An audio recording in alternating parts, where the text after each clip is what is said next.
চারবারের বিশ্ব champion Germany, যে দলকে একসময় বড় টুর্নামেন্টের সবচেয়ে নির্ভরযোগ্য শক্তি হিসেবে ধরা হতো, কিন্তু এবার সেই জার্মানি বিদায় নিয়েছে বিশ্বকাপ থেকে।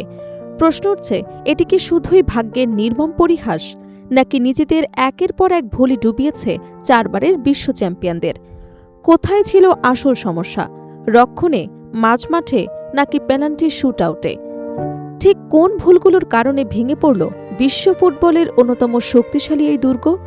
চলুন বিশ্লেষণ করে জেনে নেওয়া যাক জার্মানি বিদায়ের নেপথ্যের আসল কারণ। বিশ্বকাপের মঞ্চে জার্মানি মানে ছিল আত্মবিশ্বাস, শৃঙ্খলা এবং চাপের মুহূর্তে ঘুরে দাঁড়ানোর অসাধারণ ক্ষমতা। কিন্তু প্যারাগুয়ের বিপক্ষে সেই পরিচিত জার্মানিকে যেন খুঁজেই পাওয়া যায়নি। ম্যাচ জুড়ে তারা বলের দখল রাখলেও খেলার নিয়ন্ত্রণ বারবার হারিয়েছে নিজেদের ভুলে। পিছিয়ে পড়ার পর দারুণ লড়াই করে সমতায় ফিরেছিল ঠিকই, কিন্তু জয়ের জন্য যেসব মুহূর্ত কাজে লাগানো দরকার ছিল সেখানেই দেখা গেছে সিদ্ধান্তহীনতা, অস্থিরতা এবং আত্মবিশ্বাসের ঘাটতি। শেষ পর্যন্ত টাইব্রেকারে হেরে বিশ্বকাপ স্বপ্নের ইতি টানতে হয়েছে চারবারের বিশ্ব চ্যাম্পিয়নদের। জার্মানির বিদায়ের সবচেয়ে বড় কারণ হিসেবে সামনে এসেছে রক্ষণভাগের দুর্বলতা। ম্যাচের শুরু থেকে ডিফেন্সের সমন্বয়ে অভাব স্পষ্ট। প্রথম গোলের সময় জুলিও এনসিসোকে প্রায় বিনা বাধায় হেড করার সুযোগ দেওয়া হয়। একজন গুরুত্বপূর্ণ খেলোয়াড়কে বক্সের ভেতরে এতটা ফাঁকা রেখে দেওয়া আন্তর্জাতিক ফুটবলে বড় ধরনের ভুল বলেই বিবেচিত হয়। শুধু এই একটি গোল নয়, পুরো ম্যাচে জার্মান ডিফেন্ডারদের অবস্থান, মার্কিং এবং যোগাযোগে অসংখ্য ভুল ধরা পড়েছে। আর এই সমস্যা নতুন কিছু নয়। টানা কয়েক ম্যাচ ধরে গোল হজমের যে প্রবণতা দেখা যাচ্ছিল, এই ম্যাচেও তারই পুনরাবৃত্তি হয়েছে।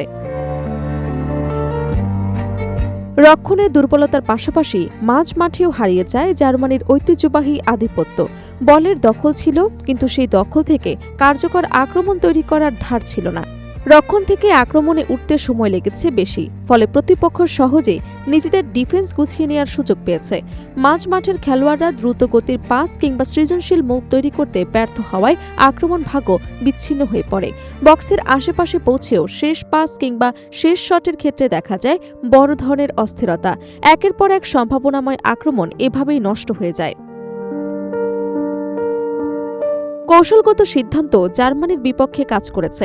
শুরুর একাদশে বেশ কিছু পরিবর্তন এনে নতুন সমন্বয় করার চেষ্টা করেছিলেন কোচ, কিন্তু সেই পরিকল্পনা মাঠে বাস্তবায়ন হয়নি। খেলোয়াড়দের মধ্যে বোঝাপড়ার ঘাটতি ছিল স্পষ্ট। আক্রমণ ভাগ্যে গতি কম ছিল, মাঝ মাঠে সংযোগ বিচ্ছিন্ন হয়েছে বারবার। দ্বিতীয়ার্ধে বদলি খেলোয়াড় নামিয়ে ম্যাচে গতি ফেরানোর চেষ্টা করা হলেও শুরুতে হারিয়ে ফেলা ছন্দ আর পুরোপুরি ফিরে আসেনি। ম্যাচের মোড় ঘুরিয়ে দেয় অতিরিক্ত সময়ের একটি মুহূর্ত। জোনাথন তাহের হেড থেকে পাওয়া সম্ভাব্য জয়সূচক গোলটি VAR এর সিদ্ধান্তে বাতিল হয়ে যায়। নিয়ম অনুযায়ী সিদ্ধান্ত সঠিক হোক বা না হোক, এই ঘটনার পর জার্মান খেলোয়াড়দের শরীরী ভাষায় হতাশা স্পষ্ট হয়ে ওঠে।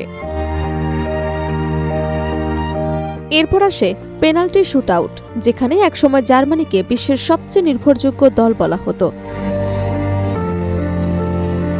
সবকিছু মিলিয়ে এই পরাজয়কে ভাগ্যের উপর চাপিয়ে দেওয়ার সুযোগ খুব কম, কারণ ম্যাচের প্রতিটি গুরুত্বপূর্ণ মুহূর্তে নিজেদের ভুলই জার্মানিকে বিপদে ফেলেছে।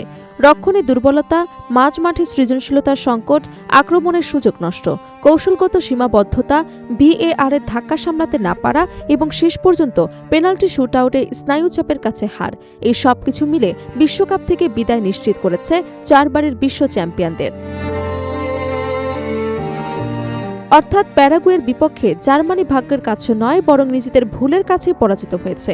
আর সেই পরাজয় বিশ্ব ফুটবলে এমন একটি নতুন প্রশ্ন ছুড়ে দিয়েছে, জার্মানির সেই অপ্রতিরোধ্য মানসিকতা কি তবে সত্যি অতীত হয়ে যাচ্ছে?